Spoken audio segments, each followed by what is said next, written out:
ಶ್ರೀ ಗುರುಭ್ಯೋ ನಮಃ. ಎಲ್ಲರಿಗೂ ಬೆಳಗಿನ ಶುಭೋದಯಗಳು. ಶ್ರೀರಾಮನೆಂದರೆ ಧರ್ಮಮೂರ್ತಿ.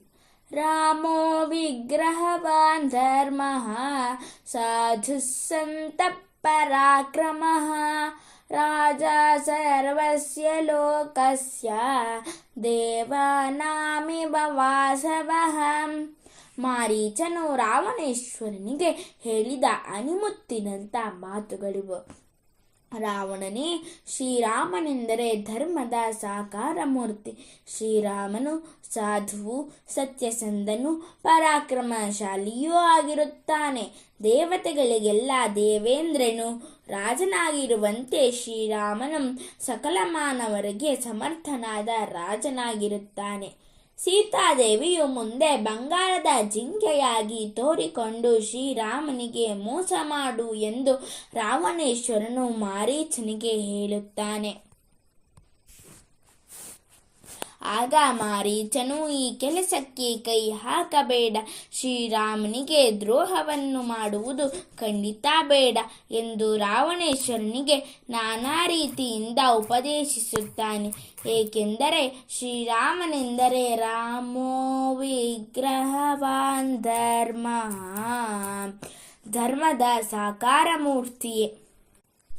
ಧರ್ಮಾತ್ಮನು, ಸತ್ಯಸಂಧನು, ಪರಾಕ್ರಮಶಾಲಿಯೂ ಸರ್ವಲೋಕಕ್ಕೆ ಪ್ರಭುವೂ ಆಗಿರುವಂಥ ಶ್ರೀರಾಮನಿಗೆ ಅನ್ಯಾಯವನ್ನು ಮಾಡಬಾರದು. ಅವನಿಗೇನಾದರೂ ಅನ್ಯಾಯವನ್ನು ಮಾಡಿದರೆ ಅಂಥವನ ವಂಶವೇ ಧ್ವಂಸವಾಗಿ ಬಿಡುತ್ತದೆ. ಆದ್ದರಿಂದ ಎಲೈ ರಾವಣನೇ, ಬೇಡ, ಖಂಡಿತವಾಗಿಯೂ ಬೇಡ, ಇಂಥ ಕೆಟ್ಟ ಆಲೋಚನೆಯು ಬೇಡವೇ ಬೇಡ ಎಂದು ಮಾರೀಚನು ರಾವಣನಿಗೆ ಒತ್ತಿ ಒತ್ತಿ ಹೇಳುತ್ತಾನೆ.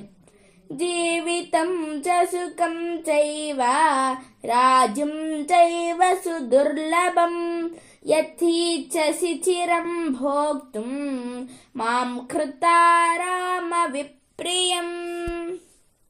ರಾವಣನೇ, ನಿನ್ನ ಪ್ರಾಣ, ನಿನ್ನ ಸುಖ, ನಿನ್ನ ಮಹಾರಾಜ್ಯ ಇದೆಲ್ಲವನ್ನೂ ನೀನು ಚೆನ್ನಾಗಿದ್ದು ಸುಖವಾಗಿದ್ದು ಅನುಭವಿಸಬೇಕೆಂದಿದ್ದರೆ ಖಂಡಿತವಾಗಿಯೂ ಶ್ರೀರಾಮನಿಗೆ ಅಪ್ರಿಯವನ್ನು ಮಾಡಬೇಡ, ಶ್ರೀರಾಮನನ್ನು ಕೆಣಕಬೇಡ. ಶ್ರೀರಾಮನಿಗೆ ಅಪ್ರಿಯವನ್ನು ಮಾಡಿದರೆ ನಿನ್ನ ವಂಶವೇ ನಿರ್ವಂಶವಾಗಿ ಬಿಟ್ಟೀತು. ಎಚ್ಚರಿಕೆ ಎಂದು ಮಾರೀಚನು ರಾವಣೇಶ್ವರನಿಗೆ ಹೇಳುತ್ತಾನೆ. ನಾವುಗಳು ಸಾಧು ಸಂತರಿಗೆ, ಮಹಾತ್ಮರಿಗೆ, ತಪಸ್ವಿಗಳಿಗೆ ದ್ರೋಹವನ್ನು ಮಾಡಲೇಬಾರದಲ್ಲವೇ? ಸರ್ವೇ ಜನಾಃ ಸುಖಿನೋ ಭವಂತು, ಸಕಲ ಸನ್ಮಂಗಲಾನಿ ಭವಂತು, ಲೋಕಾಃ ಸಮಸ್ತಾಃ ಸುಖಿನೋ ಭವಂತು. ಧನ್ಯವಾದಾಃ.